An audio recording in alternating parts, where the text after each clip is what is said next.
Hello friends, welcome to ISS platform. आज है तीसरा lecture, third lecture of Indian economy. जैसे कि मैंने आपसे वादा किया था कि मैं आपको पूरी इकोनॉमिक्स पढ़ा रहा हूं at a free of cost, जिसमें ऑलरेडी 2 लेक्चर आ चुके हैं। आप जाइए, देखिए और अपनी इकोनॉमी बेसिक स्ट्रॉन्ग कर लीजिए, क्योंकि वो 2 लेक्चर इतने इंपॉर्टेंट है जो आपका बेस बनाएंगे। आप अगर स्टूडेंट हो, एस्पिरेंट हो फॉर द यूपीएससी एग्जामिनेशन और अदर कंपटीशन एग्जामिनेशन, और कोई दूसरा पर्सन है जो अपनी इकोनॉमिक्स स्ट्रॉन्ग करना चाहता है, तो उसके लिए वीडियो बड़े बेनिफिशियल है। आज हम तीसरा लेक्चर करेंगे जो कि इवोल्यूशन ऑफ इंडियन इकोनॉमी है। पूरा स्टार्टिंग से लेकर लास्ट तक पढ़ेंगे। जब ब्रिटिश गवर्नमेंट का रूल स्टार्ट हुआ, इवन इंडिपेंडेंस के बाद क्या हुआ, हमारी इंडिया का इवोल्यूशन कैसे हुआ इंडियन इकोनॉमी का, तो ये हम सब जानेंगे। इस वीडियो को जितने दोस्तों को शेयर कर सकते हो शेयर करो, क्योंकि क्या है कि उनका भी बेनिफिट हो जाए, उनकी भी इकोनॉमिक्स इतनी स्ट्रांग हो जाए कि इनको कभी प्रॉब्लम ना पड़े इकोनॉमिक्स के किसी भी क्वेश्चन से, या वो प्रीलिम्स का क्वेश्चन है या फिर मेंस का क्वेश्चन है, दैट डजंट मैटर। अगर ये वीडियो आप रेगुलरली फाउंडेशन बैच कर लेते हो तो आपको मेंस और प्रीलिम्स के बारे में सोचना नहीं पड़ेगा रिलेटेड टू इकोनॉमिक्स। क्लियर? चलते वीडियो स्टार्ट करते हैं। देखो, सबसे पहले है कि evolution of Indian economy. Indian economy का इवोल्यूशन कैसे हुआ। देखो, जैसे कि आप जानते हो कि हमारी कंट्री, जो हमारी इंडिया है, वो कॉलोनियल रूल रहा था। यहां पर क्या रहा था? कॉलोनियल रूल रहा था। 1600 से स्टार्ट हुआ और ये चला 1947 तक। कब? 1600 से स्टार्ट हुआ और 1947 तक ये चला। अब इस बीच क्या हुआ यह भी जानना जरूरी है, क्योंकि क्या है, सबसे ज्यादा डिस्टॉर्शन हमारी इंडियन इकोनॉमी का जो हुआ है अंडर ब्रिटिश रूल हुआ है। अंडर ब्रिटिश गवर्नमेंट जब हमारे इंडिया पर रूल कर रही थी, जो सबसे ज्यादा हमारी इंडियन इकोनॉमी का डिस्टॉर्शन हुआ है वो ब्रिटिश गवर्नमेंट ने किया है। 1947 के बाद हमारी कंट्री थोड़ा इंप्रूवमेंट हुआ। इवन मैं आपको कंडीशन बताऊंगा कि 1947 में हमारे देश की क्या कंडीशन थी, इवन हमारे देश की लिटरेसी क्या थी और लाइफ एक्सपेक्टेंसी कितनी थी। इवन मैं आपको यह भी बताऊंगा कि हमारी कंट्री की पर कैपिटा इनकम की ग्रोथ भी कितनी हुई थी। और ऐसे कौन से इकोनॉमिस्ट थे जिन्होंने बोला था कि इंडियन इकोनॉमी की जो पर कैपिटा इनकम है लोगों की, वो ग्रोथ सिर्फ ओनली 0.2% हुई थी इस 2 साल में। 1600 से लेकर 1947 तक सिर्फ ओनली हमारी पर कैपिटा इनकम का इंक्रीमेंट हुआ था 0.2%। तो देख रहे हो हमारी इंडियन इकोनॉमी कितनी डिस्टॉर्शन करी गई बाय ब्रिटिश गवर्नमेंट। तो अपन जानते हैं कि ऐसा क्या डिस्टॉर्शन किया ब्रिटिश गवर्नमेंट ने। सबसे पहले देखो, ड्रेन ऑफ वेल्थ। पहले आता है ड्रेन ऑफ वेल्थ। ये क्या है? ड्रेन ऑफ वेल्थ क्या है? देखो, जैसे आप जानते हो किसी दूसरे का देश का पैसा जब दूसरे देश को जाता है तो that is called drain of wealth. तो ऐसे ही इंडियन का पैसा, इंडियन कंट्री का पैसा कहां जा रहा था? यूके जा रहा था। कहां जा रहा था? यूके जा रहा था। That is called drain of wealth. अब ये डायरेक्ट तो जा नहीं रहा था, डायरेक्ट नहीं जा रहा था, ये जा रहा था इनडायरेक्ट। अब इनडायरेक्ट कैसे सर, ये तो बताइए। इनडायरेक्ट ऐसे कि हमारे देश से नेचुरल रिसोर्स का एक्सप्लॉयटेशन हो रहा था। क्या हो रहा था? नेचुरल रिसोर्सेज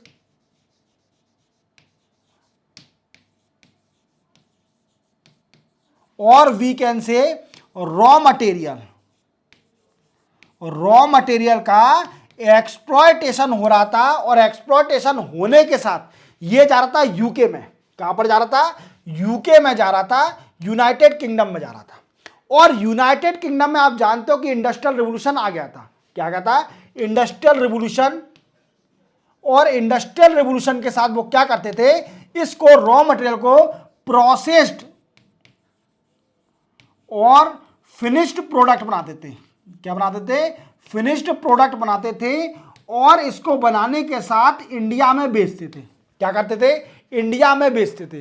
तो हम सोचो, हमारा खुद का रॉ मटेरियल हम ही खरीद रहे थे।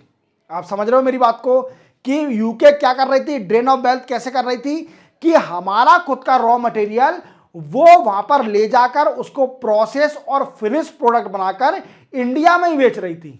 तो that is called indirect drain of wealth, indirect drain of wealth. और जो भी हमारी लोकल इंडस्ट्री थी, क्या थी, लोकल इंडस्ट्री थी, उनका भी डिस्टॉर्शन किया गया।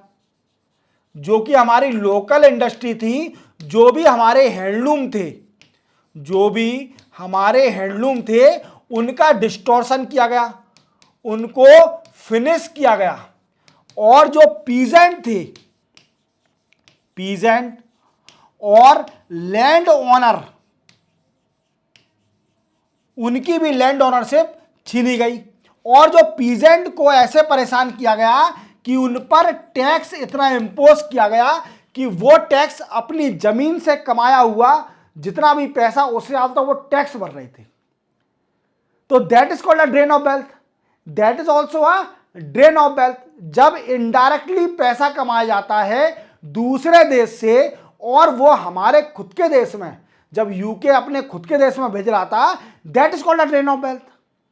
तो हमारी कंट्री में ड्रेन ऑफ वेल्थ हो रहा था। और अगर इसको हम डायरेक्टली बोले तो ये क्या हो रहा था कि इंडिया अपने आप को डेवलप नहीं कर रही थी, इंडिया अपने आप को डेवलप नहीं कर रही थी, वो क्या कर रही थी, यूके को डेवलप कर रही थी। क्या कर रही थी, यूके को डेवलप कर रही थी। हम कह सकते हैं कि Indian government, we can say government तो नहीं, इंडियन गवर्नमेंट तो ब्रिटिश गवर्नमेंट ही कहलाएगी उस टाइम। इंडिया जो कंट्री थी वो अपने पैसे का यूज करके वो खुद को डेवलप नहीं कर रही थी, वो डेवलप कर रही थी यूनाइटेड किंगडम को।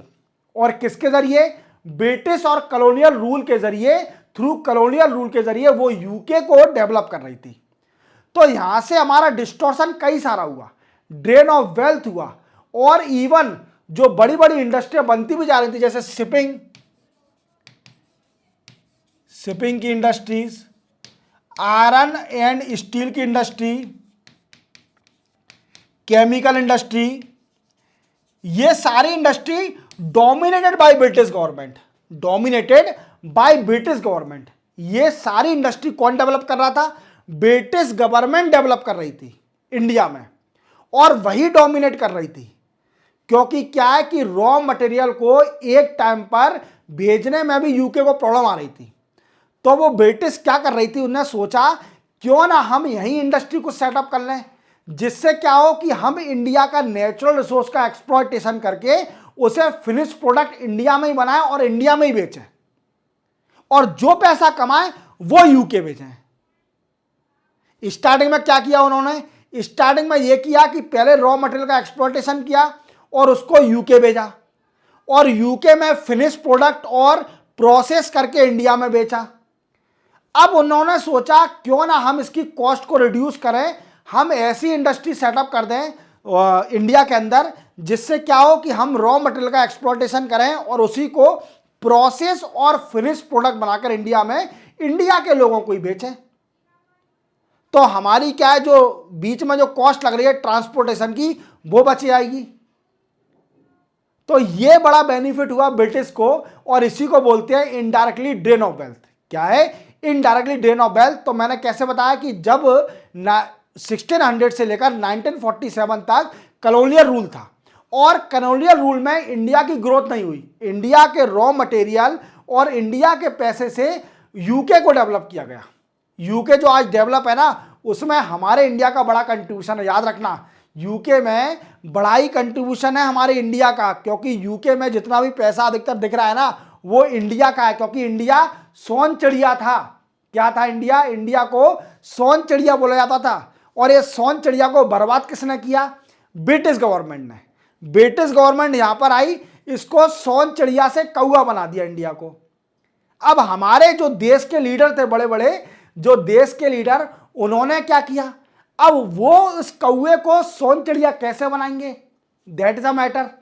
1947 में हमारा देश आजाद तो हो गया, बट जो हमारे देश का डिस्टॉर्शन किया है ब्रिटिश गवर्नमेंट ने, उसको हम कैसे लाइन पर लाएंगे। आज हमारा देश 5th लार्जेस्ट इकोनॉमी क्यों कहलाता है, क्योंकि हमारे जो देश के लीडर थे, हमारे देश के लीडर जिसने स्टार्टिंग में देश आजाद होने के बाद कुछ ऐसे डिसीजन लिए जो कि हमारा देश को बनाया है। जड़ तो उन्हीं ने रखी है, हम चाहे कुछ भी कह लें, रूट की प्रोसेस तो उन्होंने रखी है। 1947 में हमारा देश आजाद हुआ तो हमारे देश की इतनी बुरी हालत थी कि आपको मैं बताऊंगा, अभी फैक्ट बताऊंगा कि 1947 में हमारे देश का 75%, 75% of Indian population depend on agriculture. मतलब हमारे देश का 75% पॉपुलेशन तो किसान था। ये आप सोचिए, पॉपुलेशन हमारे 1947 में किसान थी और हमारे देश की लिटरेसी सिर्फ ओनली 17% थी। ये मैं बताता हूं फैक्ट आपको कि हमारे देश की लिटरेसी 1947 में हमारा देश आजाद हुआ तो हमारे देश की यह कंडीशन थी कि हमारा देश का 75% of population depend on agriculture,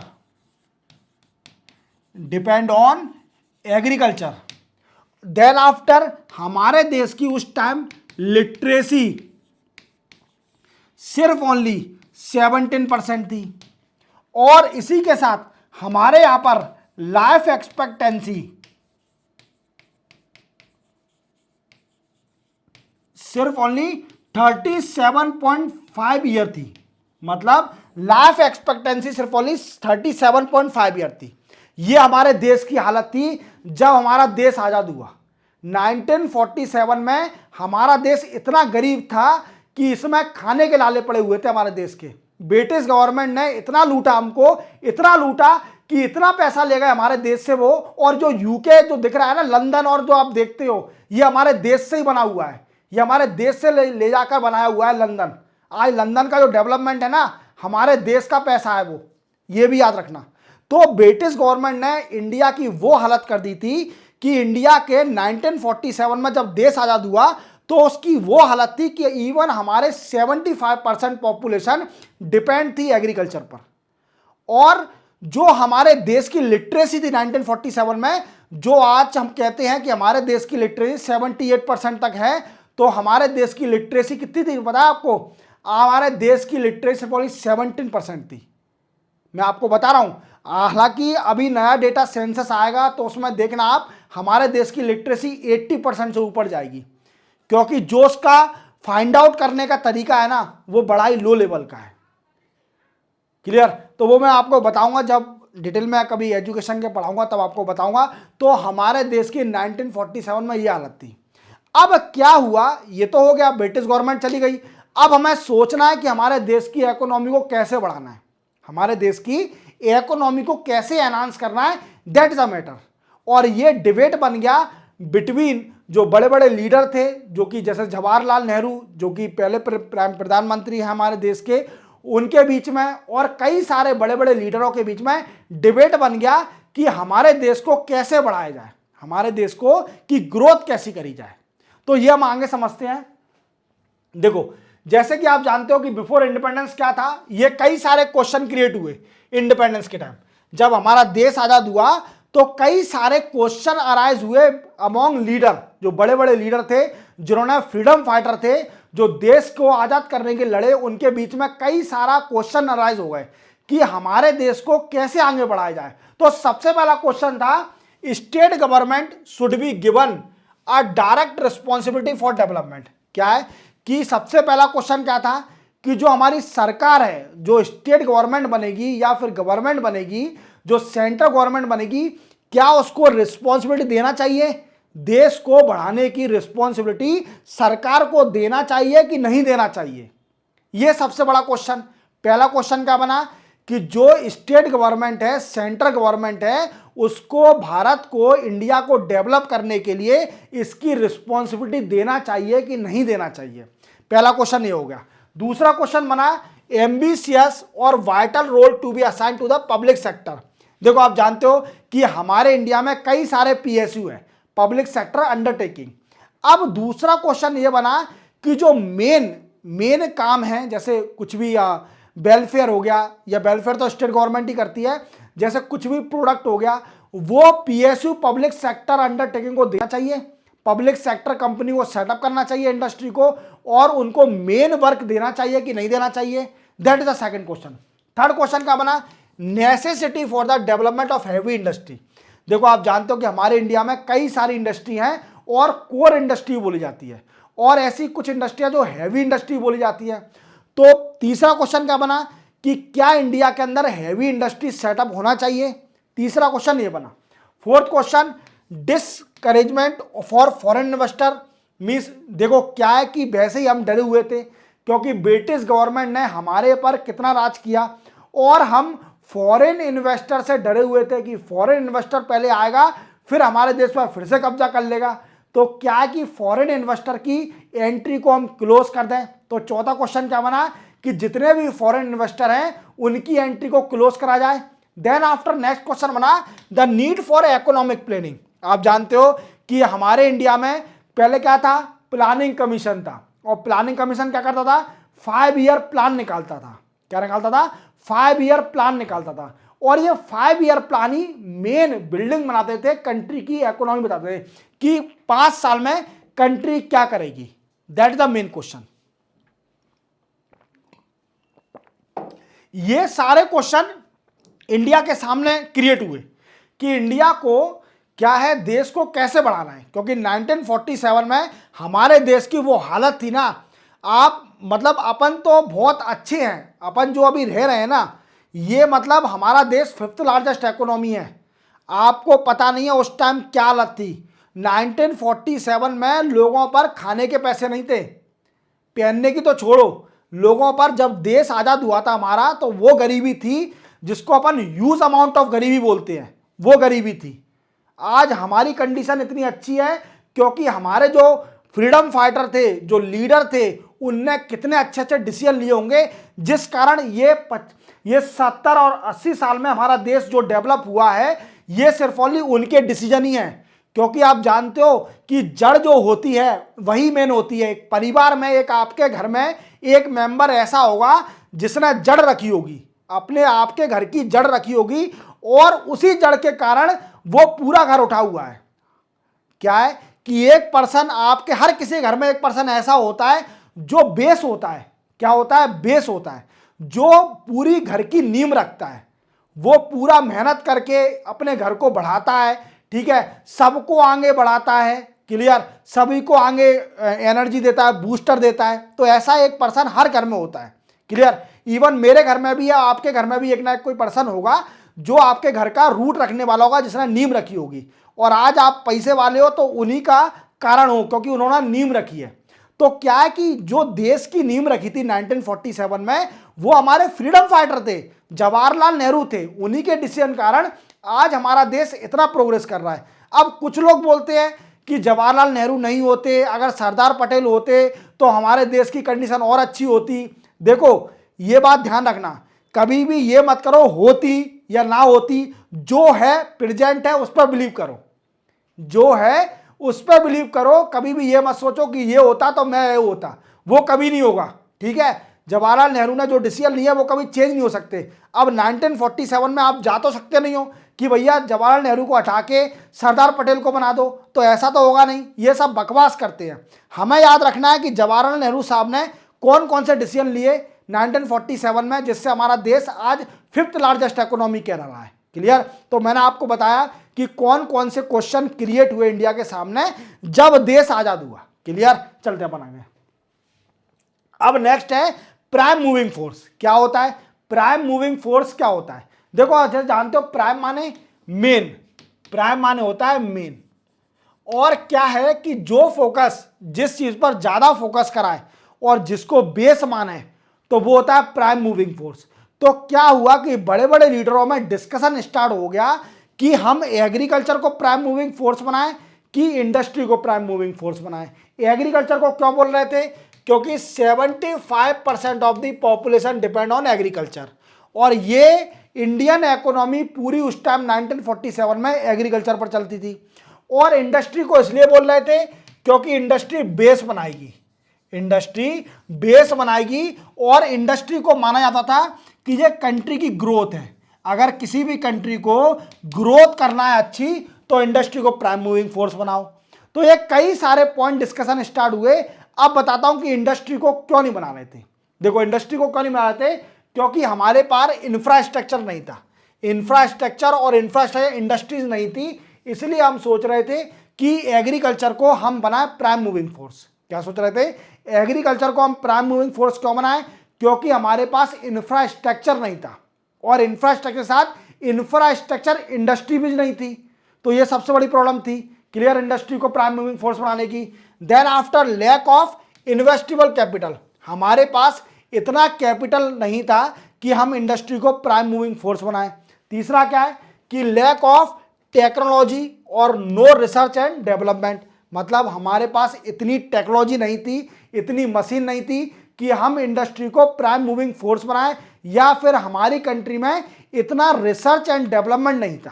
clear. Next after lack of skill manpower, मतलब आप जानते हो कि हमारे इंडिया में 1947 में लिटरेसी थी सिर्फ ओनली 17%। ये सिर्फ ओनली लिटरेसी बता रहा हूं मैं, स्किल वर्क फोर्स के बारे में नहीं बता रहा। Skill work force is a different concept. तो मुझे लगता है स्किल वर्क फोर्स तो 5% ही होगी हमारे यहां पर जब 1947 में। तो लिटरेसी और स्किल्ड वर्क फोर्स में बहुत अंतर है। क्या है? लिटरेसी और स्किल्ड वर्कफोर्स में बड़ा ही अंतर है। तो हमारी कंट्री में 1947 में सिर्फ ओनली लिटरेसी 17% थी, और हमारे पास स्किल्ड मैन पावर नहीं थी। तो इंडस्ट्री को अगर आप प्राइम मूविंग फोर्स बना भी दोगे तो उससे होगा क्या? क्लियर। तो एग्रीकल्चर को बनाना था। Then after absence of market, अब मार्केट, जब इंडस्ट्री में कोई प्रोडक्ट बनेगा तो उसको बेचना भी पड़ेगा। जब आपके पास मार्केट ही नहीं है, परचेजिंग पावर कैपेसिटी लोगों की बड़ी कम है, तो खरीदेगा कौन इंडस्ट्री के प्रोडक्ट? सबसे बड़ा क्वेश्चन तो यही बनता है कि इंडस्ट्री के प्रोडक्ट को खरीदेगा कौन? मार्केट ही नहीं है हमारे पास, समझ लो। लैक ऑफ एंटरप्रेन्योरशिप, और एंटरप्रेन्योरशिप भी नहीं थी। तो ये सारे पॉइंट दर्शाते हैं कि इंडस्ट्री को प्राइम मूविंग फोर्स नहीं बनाया जाए। क्या नहीं बनाया जाए? इंडस्ट्री को प्राइम मूविंग फोर्स नहीं बनाया जाए। ये सारे पॉइंट दिए, बड़े बड़े जो लीडर थे उन्होंने ये सारे पॉइंट दिए कि नहीं, इंडस्ट्री प्राइम मूविंग फोर्स नहीं बन सकती, क्योंकि ये सारे पॉइंट है।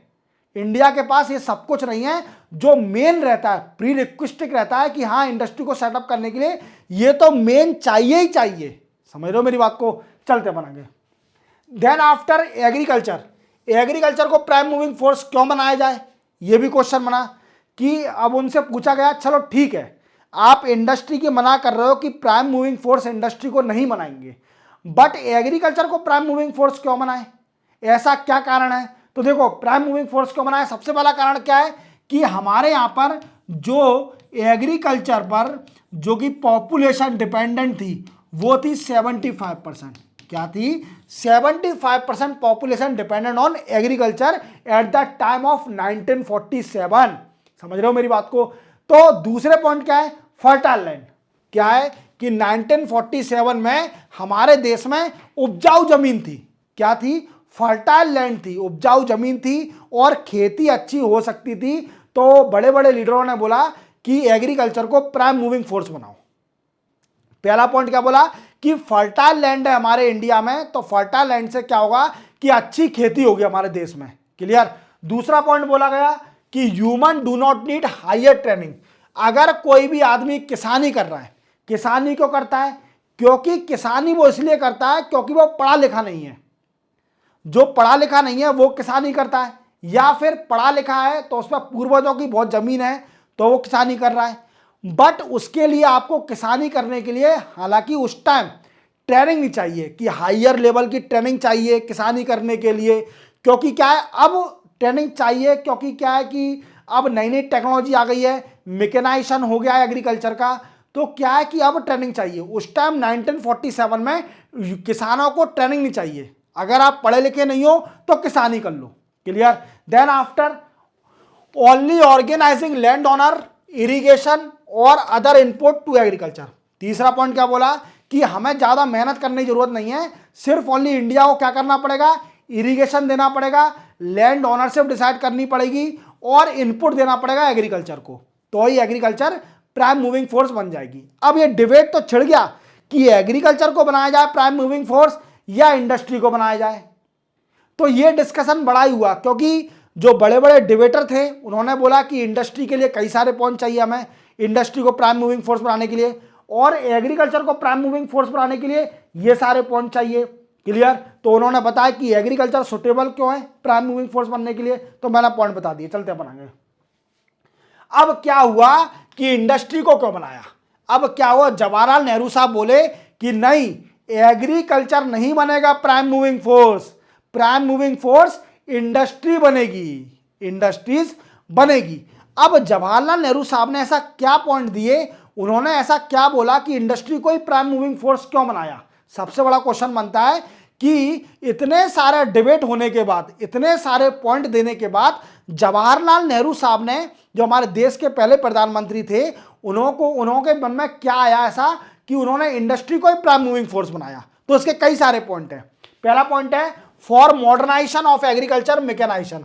देखो, अगर देश में इंडस्ट्री सेटअप हो जाएंगी, अगर देश के अंदर इंडस्ट्री सेटअप हो जाएंगी तो एग्रीकल्चर का प्रोडक्शन ही बढ़ जाएगा। क्या हो जाएगा? एग्रीकल्चर का मैकेनाइजेशन हो जाएगा। अगर मानिए, आपको मालूम है कि हमारे 1947 में जो किसान थे वो ट्रेडिशनल एग्रीकल्चर करते थे, क्योंकि उसका प्रोडक्शन बड़ा ही कम था। वो क्या है, पिछड़ा वाला जो बोलते हैं ना, अपन हिंदी में बोलते हैं पिछड़ी एग्रीकल्चर, जिसमें कोई फर्टिलाइजर यूज नहीं हो रहा, कोई मशीन यूज नहीं हो रही, बैलों से जुताई हो रही है, जुताई मतलब, क्लियर? तो क्या है कि प्लगिंग, क्लियर? तो क्या है कि वो सब मैकेनाइजेशन, अगर इंडस्ट्री सेटअप हो जाती है तो उससे क्या होगा कि मैकेनाइजेशन हो जाएगा, एग्रीकल्चर डेवलप हो जाएगी, मैकेनाइजेशन हो जाएगा। सबसे पहला पॉइंट दिया जवाहरलाल नेहरू साहब ने और जो बड़े बड़े लीडर थे कि इंडस्ट्री को प्राइम मूविंग फोर्स बनाने का सबसे बड़ा कारण है कि अगर इंडस्ट्री सेटअप हो गई तो उससे क्या होगा कि एग्रीकल्चर भी डेवलप हो जाएगी। क्या हो जाएगा? इंडस्ट्री अगर सेटअप हो गई तो एग्रीकल्चर भी सेटअप हो जाएगी, उसका मैकेनाइजेशन हो जाएगा। दूसरा पॉइंट क्या दिया? वर्ल्ड बैंक और आईएमएफ ऑब्जेक्शन। देखो, जो वर्ल्ड बैंक और आईएमएफ, इंटरनेशनल मॉनेटरी फंड ने यह बोला था कि अगर कोई भी कंट्री इंडस्ट्रियलाइज होती है तो उसका डेवलपमेंट डेफिनेटली है। क्या है? अगर कोई भी कंट्री प्राइम मूविंग फोर्स को, इंडस्ट्रियलाइजेशन को प्राइम मूविंग फोर्स बनाती है तो उसका डेवलपमेंट जरूर हो जाएगा। ये वर्ल्ड बैंक और आईएमएफ का मानना था। और अगर कोई भी कंट्री एग्रीकल्चर को प्राइम मूविंग फोर्स बनाती है तो उसका बैकवर्डनेस होगा। ये उस टाइम कंडीशन थी 1947 में। जो बड़े बड़े वेस्टर्न कंट्रियां थी उनका मानना यह था कि अगर कोई भी कंट्री इंडस्ट्रियलाइजेशन करती है तो वो डेवलप की कगार पे है, डेवलप्ड होने की कगार पे है, और अगर कोई भी कंट्री एग्रीकल्चर को अडॉप्ट करती है तो वो बैकवर्ड हो रही है। क्या हो रही है? बैकवर्ड होते जा रही है। समझ रहे हो मेरी बात को? पर इस बात को गलत करके दिखाया चाइना ने। किसने करके गलत करके दिखाया? चाइना कंट्री ने इस बात को गलत करके दिखाया, क्योंकि चाइना ने सबसे पहले प्राइम मूविंग फोर्स बनाई थी एग्रीकल्चर को। किसको बनाई थी? प्राइम मूविंग फोर्स एग्रीकल्चर को ही बनाया था। बट इंडिया ने इंडस्ट्री को सेटअप करा था। क्या? पीएमएफ किसने बनाया? इंडिया ने। इंडिया ने इंडस्ट्री को पीएमएफ बनाया। क्लियर? चलते और आगे। और दूसरा पॉइंट क्या दिया? Second world war so the supremacy of defence. क्या है? देखो, आप जानते हो सेकंड वर्ल्ड वॉर हुआ था। सेकंड वर्ल्ड वॉर में आपने क्या देखा कि जो कंट्री इंडस्ट्रियलाइज थी, जिस पर डिफेंस पावर थी, वो कंट्री बड़ी अच्छी जीती। सेकंड वर्ल्ड वॉर में वो जीती जो कि डिफेंस से बड़ी स्ट्रांग थी। क्लियर? तो क्या है कि हमारी कंट्री को भी डिफेंस पावर चाहिए। हमारी कंट्री को जो एक्सटर्नल और इंटरनल थ्रेट आएगा उससे बचाव के लिए भी हमारी कंट्री को इंडस्ट्री चाहिए, डिफेंस चाहिए। तो ये सब चाहिए हमारी कंट्री को। क्लियर? समझ रहे हो? Then after wholehearted industrialisation. Clear? तो इंडस्ट्रियलाइजेशन होगा तो डेफिनेटली कंट्री भी डेवलप हो जाएगी और उससे एग्रीकल्चर का भी डेवलपमेंट हो जाएगा। क्लियर? चलते अपन नेक्स्ट है, India adopted agriculture as a prime moving force in 2002। क्या हुआ कि जब इंडिया ने 1947 में इंडस्ट्री को प्राइम मूविंग फोर्स अडॉप्ट कर लिया, बट इंडिया को बाद में रियलाइज हुआ कि 2002 में इंडिया ने चेंज करके एग्रीकल्चर को प्राइम मूविंग फोर्स बना दिया। अब क्यों बना दिया? 2002 में ऐसी क्या जरूरत पड़ रही थी कि इंडिया को एग्रीकल्चर को प्राइम मूविंग फोर्स बनाना पड़ा? तो सबसे पहले जरूरत थी फूड सिक्योरिटी। क्या जरूरत थी? Food security. फूड सिक्योरिटी का मतलब कि every single person access to the food, हर आदमी खाना खा सके। तो सबसे पहले अगर एग्रीकल्चर को प्राइम मूविंग फोर्स बनाएंगे तो उसका प्रोडक्शन बढ़ेगा, उस पर ज़्यादा फोकस करा जाएगा, और ज़्यादा फोकस करा जाएगा तो हर आदमी को खाने को मिलेगा। क्योंकि हमारे देश में गरीबी, आप समझ रहे हो, गरीबी मतलब हमारा देश अमीर तो होते जा रहा है पर देश के लोग बाग गरीब होते जा रहे हैं। ये हमारे देश का दुर्भाग्य है कि अमीर अमीर होते जा रहा है और गरीब गरीब होते जा रहा है। ये हमारे देश का दुर्भाग्य है कि हमारे देश में 5th लार्जेस्ट इकोनॉमी है पर जो गरीब है वो गरीब होते जा रहा है, अमीर अमीर होते जा रहा है। तो हमारे देश का दुर्भाग्य है। तो क्या है, गरीब लोगों को फूड सिक्योरिटी देने के लिए एग्रीकल्चर को भी प्राइम मूविंग फोर्स बनाया 2002 में। क्लियर? देन आफ्टर दूसरा पॉवर्टी एलिवेशन, गरीबी को खत्म करने के लिए, और मार्केट फेलर विल सीज। क्या है कि अगर मान लीजिए मार्केट फेल हो गई, इकोनॉमी फेल हो गई और economy totally depend on the industries, तो क्या है कि हम रिकवर कर सकें एग्रीकल्चर से। अगर मार्केट फेल हो जाती है तो हम उस चीज को रिकवर कर सकें। That is a main motive of the India adopted agriculture as a prime moving force in 2002। Clear? चलते बनाएंगे। तो देखो, मेजर रिफॉर्म नीडेड। अब कौन कौन से रिफॉर्म चाहिए? तो क्या है कि आपने प्राइम मूविंग फोर्स एडॉप्ट तो कर लिया एग्रीकल्चर को 2002 में, पर उसके लिए हमें इंडिया को क्या क्या जरूरत है रिफॉर्म करने की। तो सबसे पहले क्या है, नेशनल एग्रीकल्चर मार्केट। इंडिया को देखो, आप जानते हो मंडी, मंडी जो बनती है, मंडी में क्या है, किसान अपनी किसानी बेचने आता है और उसमें क्या है, उसको देखना, कई सारे किसानों को प्रॉब्लम होती है अपनी किसानी बेचने में, क्योंकि उसे जो एक्सपेक्टेशन के साथ आता है वो प्राइस नहीं मिलती। और आप देखना, मैं आपको सच्चाई बताऊं, जो मिडिल मैन है, और हिंदी में जिसको बोले जाते हैं जो किसानी खरीदता है, जिनको हिंदी में बोलते हैं आड़तिया, आज वो इतने पैसे वाले हैं क्योंकि उन्होंने किसान को गरीब कर दिया और किसानों का पैसा जो हक का है वो आड़तिया लोग कमा रहे हैं। वो किसान से लेते हैं 10 रुपए की फसल और उसको बेच रहे हैं 100 रुपए की। तो ये मिडिल मैन और जो आड़तिया, जिसको आड़तिया बोलते हैं हम, वो लोग बहुत पैसे वाले होते जा रहे हैं और किसान गरीब होते जा रहा है। तो क्या है, इंडिया में नेशनल एग्रीकल्चर मार्केट की जरूरत है जो कि पूरे भारत के एग्रीकल्चर मंडियों को कनेक्ट कर दे, जिससे क्या, किसान नॉलेजेबल हो जाए, उसे पता चल जाए कि मेरे जो मैंने फसल उगाई है, एग्रीकल्चर है उगाई है, उसकी प्राइस क्या है मार्केट में, इंटरनेशनल लेवल पर उसकी प्राइस क्या है, जिससे वो आड़तिया उसको वीकेंड से गलत तरीके से प्राइस ना दे पाए, उसको जानकारी होना चाहिए अवेयरनेस बढ़ाने के लिए। क्लियर? तो नेशनल एग्री मार्केट सेटअप करी जाए। दूसरी, प्रमोटिंग कॉर्पोरेट इन्वेस्टमेंट। वीकेंड से कॉर्पोरेट इन्वेस्टमेंट भी जरूरी है क्योंकि मैकेनाइजेशन एग्रीकल्चर का कैसे होगा। क्लियर? जरूरत है। और अगर कॉर्पोरेट इन्वेस्टमेंट होगा तो डेफिनेटली एग्रीकल्चर का प्रोडक्शन भी बढ़ेगा। क्या बढ़ेगा? प्रोडक्शन ही बढ़ेगा। दूसरा, लेबर रिफॉर्म, लेबर का रिफॉर्म होना चाहिए। फार्म मैकेनाइजेशन नई नई टेक्नोलॉजी का यूज करना चाहिए जिससे एग्रीकल्चर का प्रोडक्शन बढ़े। रिसर्च और डेवलपमेंट होना चाहिए और कमोडिटी की ट्रेडिंग होना चाहिए ना एग्रीकल्चर कमोडिटीज में, मतलब कमोडिटीज की ट्रेडिंग होना चाहिए। क्लियर? तो आप समझ गए पूरी बात को। वेयर हाउस एक और ऐड कर लीजिए, वेयर